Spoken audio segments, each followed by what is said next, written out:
현대 문화는 소유욕으로 병들어 있습니다.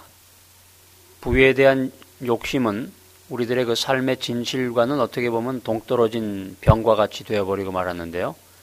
현대 사회의 속도와 복잡한 그 삶은 우리들을 위협하고 있습니다. 그래서 우리들은 어떻게 보면 경쟁 사회 속에서 탈출구가 없는 것처럼 착각을 하는 경우도 있게 됩니다. 이런 현대 문명과 경제관 속에서 살아가는 현대인들에게 이 기독교적 단순성이라고 하는 것은 현대의 이러한 열병으로부터 우리를 자유케 한다라고 하는 것입니다. 다시 말해서 기독교적인 단순성은 우리를 위협하는 것에 대응하기 위해서 일어난 일시적인 유행이 아니라는 것이죠.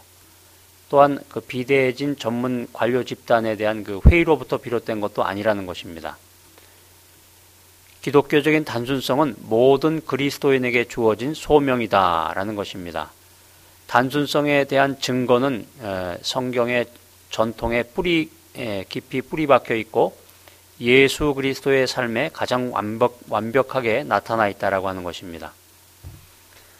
다시 말해서 기독교적인 단순성은 그 현대의 위기에 대한 일시적인 반응이 아니고 그 이상의 깊은 의미를 내포한다라고 하는 것입니다. 단순성은 인생의 모든 문제, 큰 문제들과 밀접하게 연관이 되어 있습니다. 수많은 사회의 그 부조리에 대응할 수 있는 행동 전략의 베이스먼트가 될 수 있는 것, 그것이야말로 단순성이라고 하는 것입니다. 그래서 기독교적인 단순성에 대한 그 은혜는 우리를 평화와 능력 중심으로 인도합니다. 다시 말해서 하나님께로 인도한다라고 하는 것입니다. 우리가 단순성을 이해하는 데 있어서 그 필요한 중심 개념은 철저한 의존에 있습니다. 우리 인간이라고 하는 것은 독립적인 존재가 아니고 자립 능력이 없습니다. 우리의 존재와 모든 소유는 전적으로 하나님으로부터 온 것입니다. 그래서 단순성이라고 하는 것은 우리들이 인간이 삶을 살아가는 데 있어서 의존의 자세로 돌아간다라고 하는 것을 의미합니다. 어린아이처럼 신뢰해야 된다라고 하는 것입니다.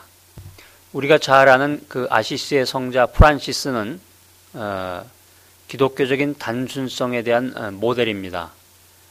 그 프란시스와 그의 일행들은 기쁨에 차 있었고 또 그들이 다녔던 땅은 하나님의 사랑으로 충만했습니다. 그들의 기쁨이야말로 단순성의 보증수표였던 것입니다. 피조물에 대한 사랑이야말로 소박한 수사들이 보여준 특징이었습니다. 신뢰는 단순성의 특징입니다. 엄밀하게 말한다면 일정한 형태의 단순성에는 독신이 필요할지도 모릅니다.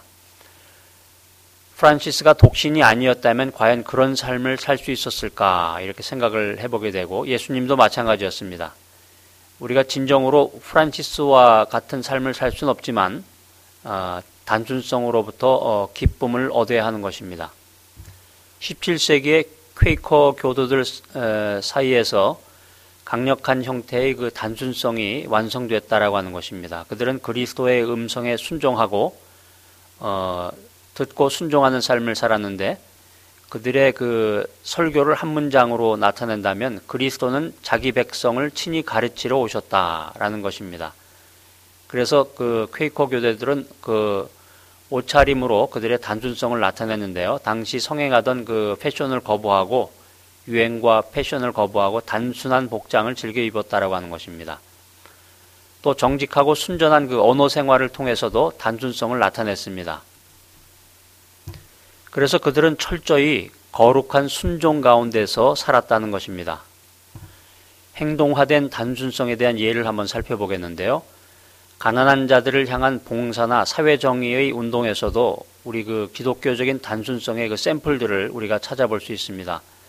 존 웨슬리와 그 초기의 감리교인들의 그 전도 활동을 살펴보면 그들의 단순한 생활 방식은 그들이 전하는 복음에 강력한 힘을 실어주었다라고 하는 것입니다.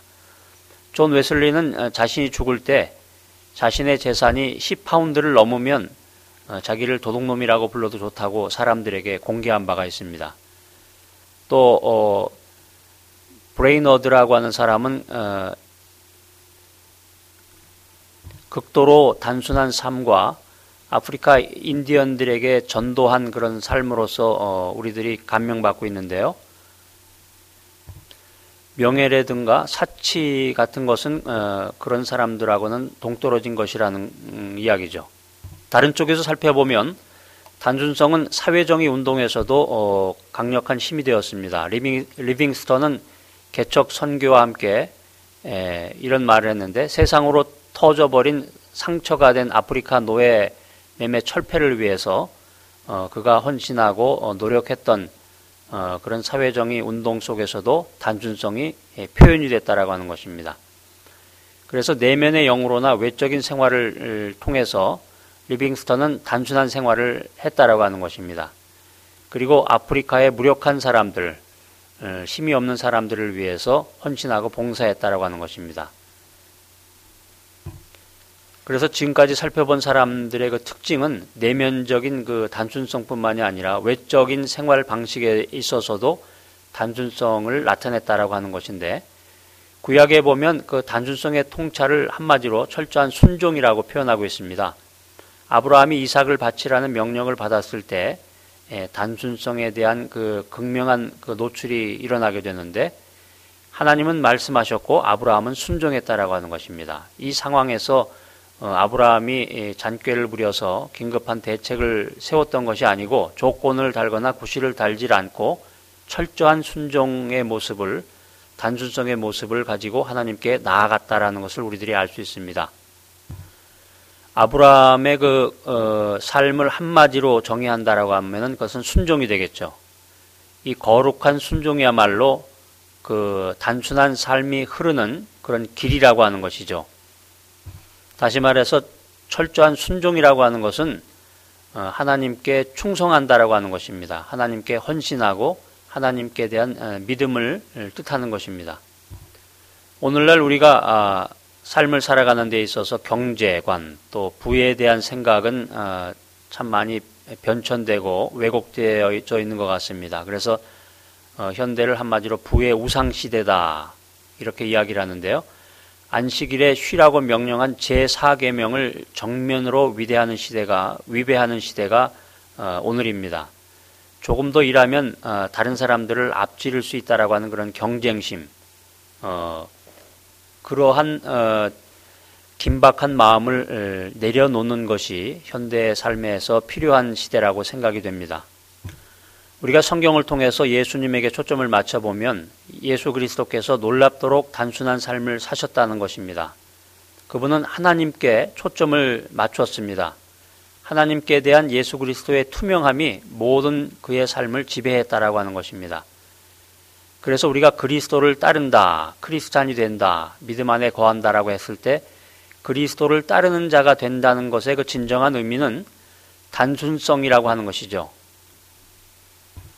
그래서 우리가 믿음 안에서 주님을 바라보며 사역자의 길을 갈 때 지속적인 평안과 주님의 능력으로 이 땅에서의 삶을 살아나가야 되는데, 마음이 나누어진 복잡한 삶을 사는 사람은 그 모든 능력을 잃어버린다라고 하는 것입니다. 복잡한 삶은 예수님께서 주시겠다고 약속하신 풍성한 삶을 빼앗아갑니다. 단순성이라고 하는 것은 복잡하면서도 또 단순합니다. 우리는 하나님의 나라와 하나님의 의를 먼저 구해야 합니다. 우리가 해야 할 일은 사실 많지 않습니다. 우리가 해야 할 유일한 일은 순종하는 일입니다. 일찍이 키에르케고르가 이야기했던 것처럼 우리의 인생이라고 하는 것은 고난과 시련과 연단의 과정을 거쳐서 오직 한 가지 목표에 이르게 되는데, 그것은 바로 단순성의 길이라고 하는 것입니다. 기독교적 단순성이라고 하는 것이 단순하고 쉬운 면도 있지만 어떻게 보면 굉장히 어렵게도 우리가 생각이 되는데, 그렇지만 그 단순성이 우리의 삶 가운데 들어와서 우리의 일상생활 가운데 습관으로 그것이 굳어진다라고 하면은 굉장히 쉬운 것이 될 수도 있겠습니다. 우리가 숨 쉬는 것이 쉬운 것처럼, 그래서 우리의 삶의 모습 가운데서 그것이 습관이 되고 몸에 배기 전까지는 괴로울 정도로 그것이 어렵다라고 하는 것입니다. 그래서 단순성에도 우리가 수고와 노력을 기울여야 된다라고 하는 것입니다. 내 생활 방식이 과연 본연의 자리를 찾을 수 있을까 이렇게 고민하고 절망할 때가 있습니다. 내 삶이 정말 통일된 한 조각으로 맞추어질지 의심할 때가 있습니다.